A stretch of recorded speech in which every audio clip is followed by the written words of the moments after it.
Good morning, good afternoon, good evening. This is Puddle Cakes. Um, Here to create a video based on what I use for Archer Commanders and my perfect murder ball. Um, a lot of times I get questions about why I even picked Archers, and a lot of it has to do with the fact that every game I have ever played, I always pick the worst. And when I first started playing Rise of Kingdoms, the Archers were the worst in the game. No one played archers. You saw Minamoto and Cao Cao. You saw Richard everywhere. You saw Martel everywhere. And it was just an unheard concept. So I originally started playing him, and everyone was looking at me like I was crazy. I was rolling around with my Herman and my 3111 El Cid. Didn't really know what I was doing. But after time, I put in a lot of time and effort and practice and found that Herman and Sid were a great combination, and I used them for an extremely long time. When I got my first YSG, everything blew up from there, and I was making crazy combinations and dominating the field. So it's interesting because even today, all the way up until Ramesses came out, archers had a bad rap.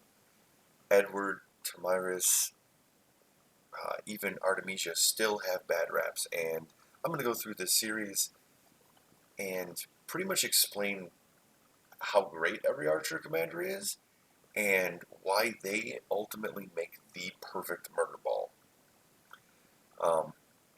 And I'm not kidding. Every archer commander has a great feel to it, and they add something to destroying your enemy on the battlefield. So first of all, I want to talk about the so-called worst commander. I remember first starting this game and everyone complained about the worst chest. Oh, I didn't want to get this chest because I have to max out El Cid. Yup, El Cid. And I feel bad. El Cid has had a bad rap for a very long time. And I think a lot of it has to do with the fact that he's not flashy. You know, YSG, you have a lot of damage circular. You have Edward has a huge nuke. Tamiris has a pretty big nuke herself. Ramesses does a good nuke with a lot of attack damage. I mean, even Artemisia has a huge cone-shaped nuke. And El Cid just kind of has his first skill being 1,000 damage, a 10% chance 1,000 damage proc, and like a couple of stats. And people don't really see him as being all that useful. But I use him as my tanky commander to add to my damage dealer. That's one thing that I've grown accustomed to playing archers is I always make sure that I have one damage dealer and one tank. You have to learn to adapt, especially with archers, because it seems like if you have an Edward or a YSG on the field, everyone will target and you'll die quick. Don't get me wrong, you can do a lot of damage, and I mean a lot of damage with that combination, but its survivability is pretty much nothing. So when we look at the stats of El Cid, it actually looks like there really isn't all that much tankiness to him. You see these two skills here, they're the damage, and then this skill adds 20% defense with March Speed. This does some damage in March Speed, and there's another 5% defense here.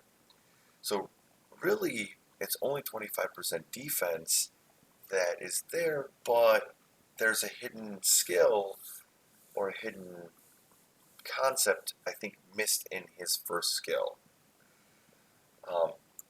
I remember when people first started talking about El Cid, they were talking about how the knockback stopped skill damage and stopped everything, so many other things, but the cream of the crop of the skill is actually the white damage, it stops. And I'll show you here, if I can find a barbarian. So, a little explanation on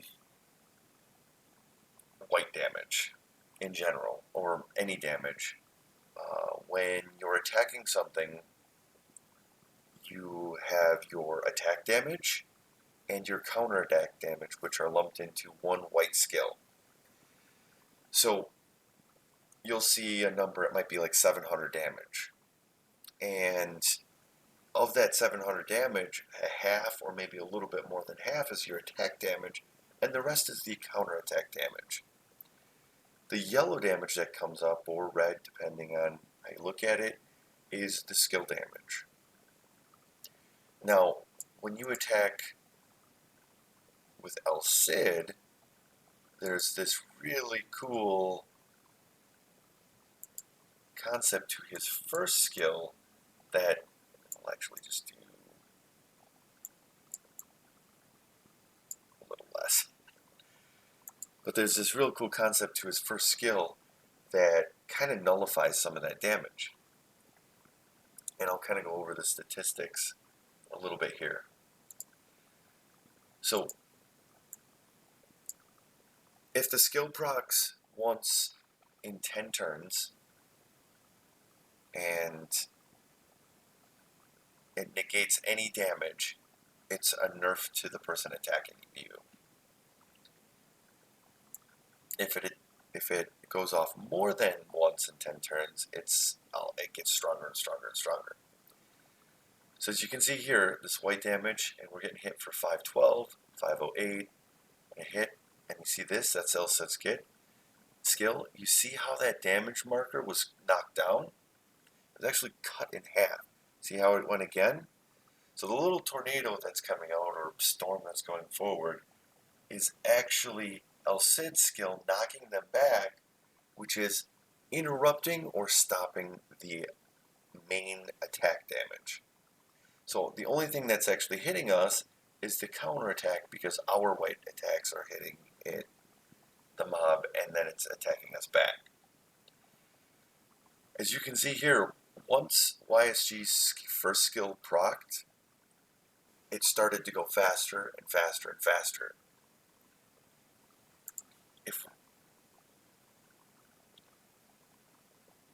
If we go into the battle log, generally YSG's first skill goes off right around 9 or 10 turns, and El Cid's will go off 2 turns later at 11. Once that happens, you'll actually see YSG's skill goes off right around 16, and El Cid's will go off between 17 and 18, depending on the extra rage procs. So the first skill hit turn 11, the second skill hit turn 18, and it keeps getting faster throughout the turn. So if we break that down, in the first 11 turns, you cut one set of white damage hits in half, which is probably around 2 to 3% damage reduction from white hits. Then it moves up to twice in 18 turns, which then essentially is above 5% damage reduction. And then it's in turn 25, so you did it 3 times in 25, and now it's almost 8% to 10%. So you see where I'm going here? So El Cid's first skill has so much hidden ability that people don't really look at. Another crazy part about El Cid's first skill is if it hits just at the right time between turns, it'll cut the attack in half 2 turns in a row. Because essentially every turn is a second. But if it procs at 7.5 seconds, it's actually going to affect turn 8 and turn 9. It's pretty cool. So, what makes... First of all, I know I kind of just went through the battle log there really quick, and I kind of went through the attack and the counterattack.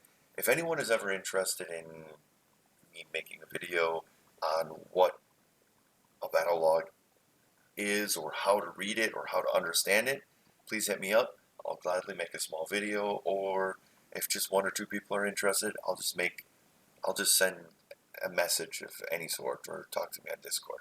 I just want to help people out, make their gaming experience better, and enjoy the game as much as I do. But as far as commander pairings, El Cid is great anywhere, really. I just talked about a few minutes ago about how, to me, I always pair damage dealers with tanks. So you can pair YSG with El Cid. You can pair Edward with El Cid.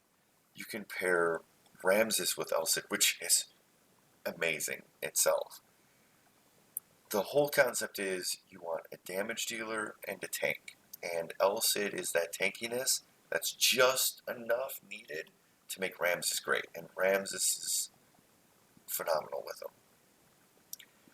The thing that I plan on doing that I have not seen anywhere,